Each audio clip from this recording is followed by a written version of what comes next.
Okay. This is my third time recording this damn video. Third time is the bloody charm, right? I'm hoping, right? Hello everybody, my name is Zen, I'm coming from Essence of Zen, and you're watching Polaroid, your source for all things movies, cinema, and film. Stay tuned if you want to hear about Star Wars.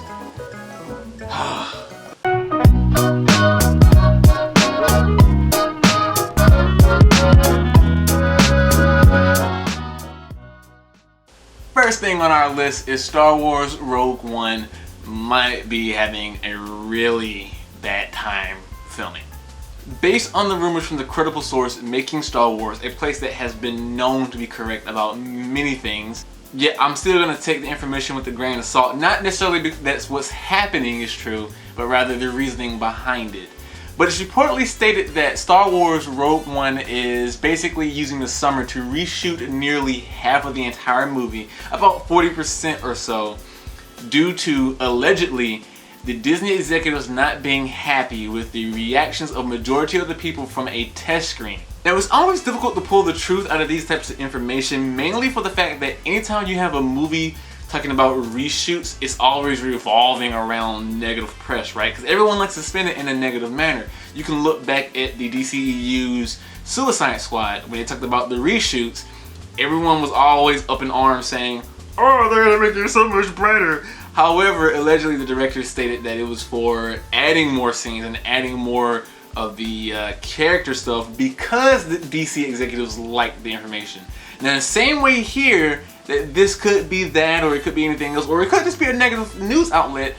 It's kind of hard to tell if you're just not there personally. The reason being is news outlets can spin it negative so they can gain more press and gain more clicks, you know, clickbait titles and etc. Or they could just think that this is what's going on because reshooting half a movie, that sounds bad. Or it could be that if someone comes out and says it's not bad, this is what we're doing, that could be totally just PR control. At the end of the day, it doesn't really matter so long as the finished product comes out nice and neat.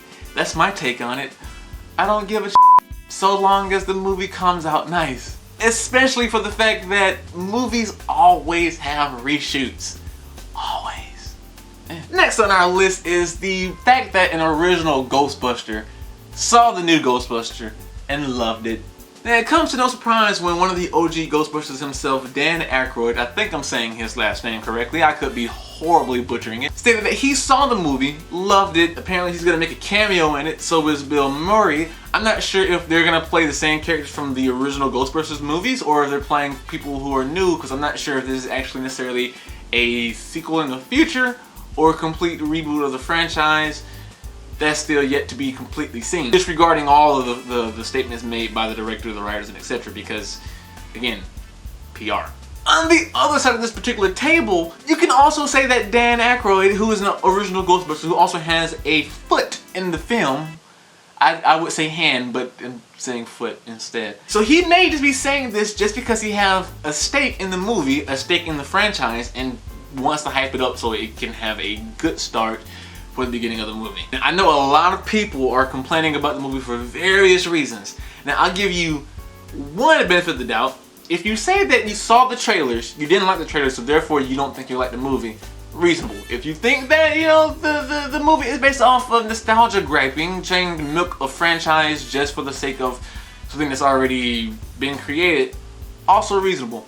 If you're pissed off and having a hissy fit or a pissy fit for the fact that there are women, or a majority cast of women for this movie, you're a jackass. Now, personally, I saw the first two trailers. I loved them both. I thought the first trailer was quite hilarious, a good portrayal of the kind of jokes that we're gonna see. I thought the second trailer was a good portrayal of the curiosity of the story that we're gonna see. I think they line up perfectly with that of the original Ghostbusters feel and interaction. I will say that the graphics themselves are done more modernized, but again, modern effects. Some people state that the jokes in the movie are very trashy. I like to remind you that in the original Ghostbusters, Dan Aykroyd's character himself got a freaking blowjob from a ghost. I'm not sure why certain people are putting the original Ghostbusters movies on a high pedestal of classy integrity when I just don't. It's a fun movie. I think the new one's gonna be fun as well. Third on our list is the fact that Harley Quinn may be getting her own spin-off movies. So allegedly people are falling in love with Suicide Squad so much that they're already trying to greenlight a Harley Quinn-esque group spin-off set of movies so far in the future. It's stated that, and it's all still rumors and whatnot, but you could pretty much see this totally happening. Apparently Harley Quinn will be teaming up with other female villains and possibly be confronting our heroines. Now what this says to me is most likely they're going to try to do this particular thing in a nutshell, okay? You're going to have Harley Quinn, she's going to team up with Poison Ivy because Harley x Poison Ivy, best team ever. And they're probably going to confront people like Batgirl, possibly Batwoman, maybe, spoiler, if they want to bring her in, maybe even Cassandra. I'm not sure if they're going to go far enough to bring in Blue Jay. I don't know, but we'll see. Possibly as well as Catwoman. We don't know. I'm excited though. Can't wait for it. Make it happen, DCEU. Make it happen. And for our last bit of news, and again, I'm pretty sure everyone has heard this by now because again, we filmed this last week and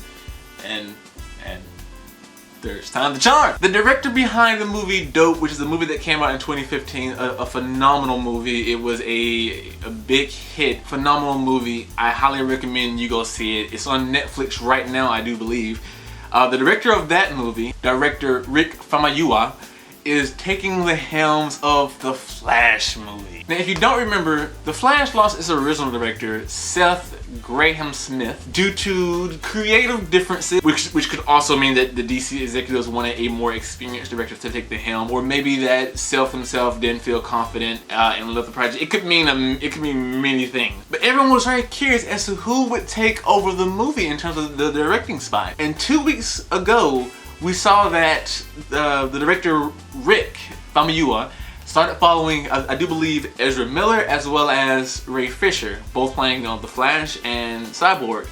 So everyone was like, oh, well he's probably in talks on doing a movie with the DCEU. Everyone kind of speculated it's either The Flash or it's going to be Shazam, and there you have it, it was The Flash. So we're going to see him take the helms of The Flash, and I just cannot wait. Will say, I know a lot of people are upset or concerned about the Flash movie, mainly for the casting choice of Ezra Miller. I'll say it like this: if you can love Grant Gustin and you gave him a chance, although he looks nothing like Barry Allen, nor does he act like Barry Allen, I'm pretty sure you can give Ezra Miller the benefit of the doubt. Personally, I like Grant. I don't love Grant. I too share concern about Ezra Miller. I believe they may play him more like a Wally West while naming him Barry Allen, but I find that's the same thing that they did with Grant Gustin's Flash. So at the end of the day, I'm gonna give him the benefit of the doubt, see how he does in his own standalone movie or in Justice League, and I'm pretty sure that he's still gonna do right by the role. I can't wait.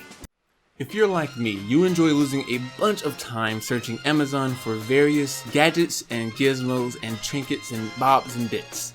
Well, wouldn't you enjoy an extra $5 towards your Amazon account? Or if you have a mobile phone, either Android or iPhone, you can use our link to log into the Amazon app for the first time and get an extra $5.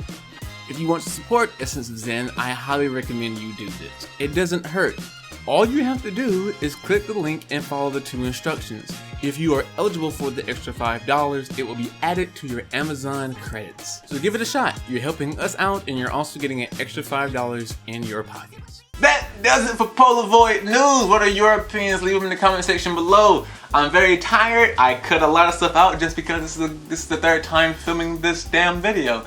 If you loved the video, leave a like for me. If you disliked it, leave a dislike and let us know why so we can better improve on the videos.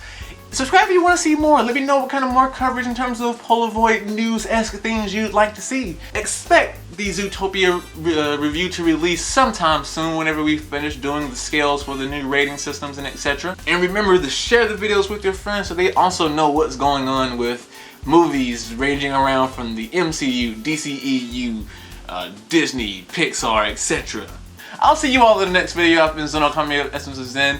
But until then, as always, take care. March winds and April showers.